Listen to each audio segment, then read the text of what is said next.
Hello guys, welcome to our YouTube channel. आज हम लोग बात करने वाले हैं टी वेव के बारे में। ईसीजी के अंदर जो टी वेव होती है उसके बारे में हम लोग बात करेंगे कि किसी भी पेशेंट के अंदर जो आपकी ईसीजी में टी वेव आती है वो किसको रिप्रेजेंट करती है और उसके क्राइटेरिया क्या क्या होते हैं। मतलब आज के लेक्चर में हम टोटल नॉर्मल टी वेव के बारे में बात करेंगे कि किसी भी टी वेव का फॉर्मेशन कैसे होता है और नॉर्मल पेशेंट में टी वेव के जो क्राइटेरिया है वो क्या होने चाहिए। एंड देन सेकंड लेक्चर में हम लोग बात करेंगे इसकी अबनॉर्मलिटी की, कि जब भी किसी पेशेंट को कोई डिजीज होती है लाइक मायोकार्डियल इस्कीमिया होता है तब उससे टी वेव के अंदर क्या क्या चेंजेस आते हैं।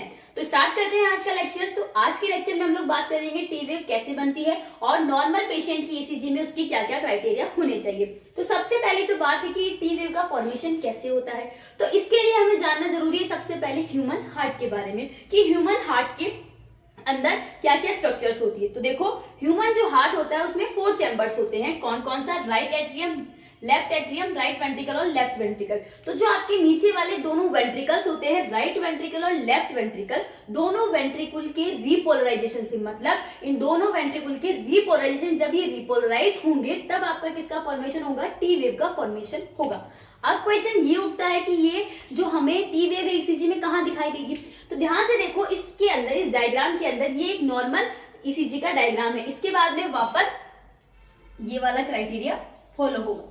क्लियर? तो ये क्या है? आपकी एक नॉर्मल पेशेंट की ईसीजी है। इसके अंदर जो आपको फर्स्ट पॉजिटिव डिफ्लेक्शन दिखता है, फर्स्ट पॉजिटिव डिफ्लेक्शन होता है आपका पी वेव। एंड देन इस फर्स्ट पॉजिटिव डिफ्लेक्शन के बाद में आपको एक ऐसा कॉम्प्लेक्स दिखता है।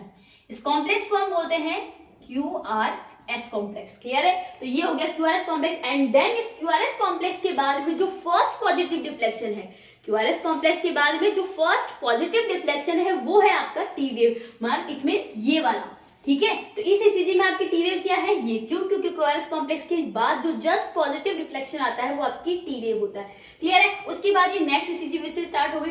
तो इसके अंदर ये वाला आपका टी वेव है।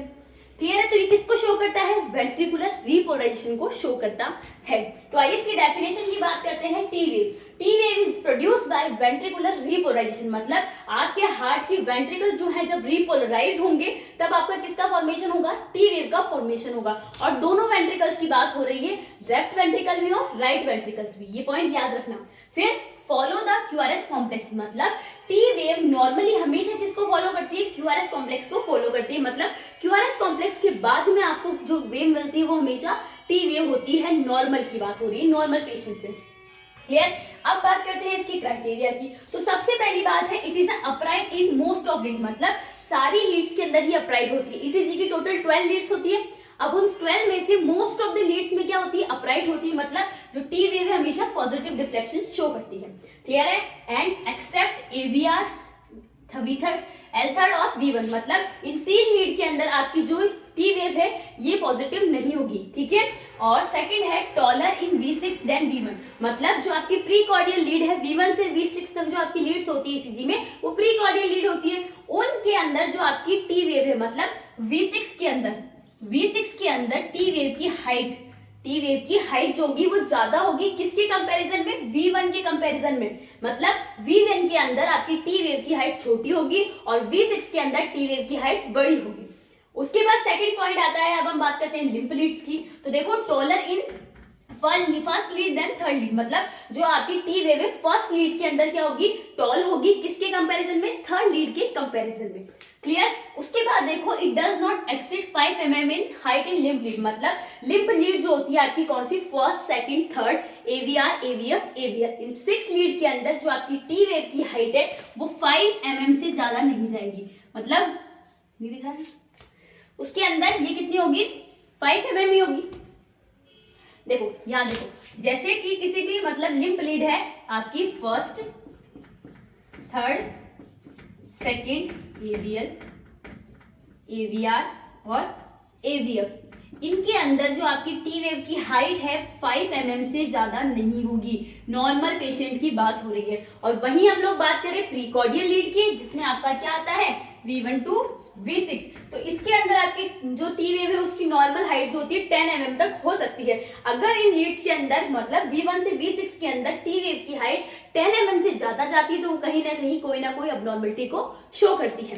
क्लियर है? तो ये है आपका जनरल टी वेव की। टी वेव का फॉर्मेशन किससे होता है? सिंपल ही है, वेंट्रिकुलर रीपोलराइजेशन से टी वेव का फॉर्मेशन होता है। एंड हमेशा किसको फॉलो करती है? क्यूआरएस कॉम्प्लेक्स को फॉलो करती है। और इसके कुछ क्राइटेरियाज होते हैं, लाइक हमेशा पॉजिटिव होती है एक्सेप्ट 3 लीड्स AVR थर्ड और V1। और क्या होता है? V6 के अंदर टॉलर होती है किसके कंपैरिजन में? V1 के कंपैरिजन में। और जो आपकी फर्स्ट लीड है उसके अंदर टॉल होती है किसके कंपैरिजन में? थर्ड लीड की कंपैरिजन में। और जो प्री कॉर्डियल लीड होती है जो कितनी होती है? 6, first, second, third, AVR, AVL और AVF, इनके अंदर इसकी हाइट कभी भी 5 mm से ज्यादा नहीं जाएगी नॉर्मल कंडीशन में। एंड जो आपकी प्री कॉर्डियल लीड है उसके अंदर जो थी इसकी हाइट V1 से V6 के अंदर 10 mm से ज्यादा कहीं नहीं जाएगी। अगर उसके अंदर आपकी जो टी वेव है उसकी हाइट 10 mm से ज्यादा जाती है तो वो क्या? किसी अबनॉर्मलिटी को शो करता है। तो ये था हमारा टी वेव। आई होप आप सभी लोगों को ये समझ में आया होगा अच्छे से। नेक्स्ट लेक्चर में हम लोग क्या कंटिन्यू करेंगे? टी वेव की अबनॉर्मलिटीज। तो आई होप आप सभी लोगों को अच्छे से समझ में आया होगा। चैनल को लाइक करें, सब्सक्राइब करें एंड थैंक यू।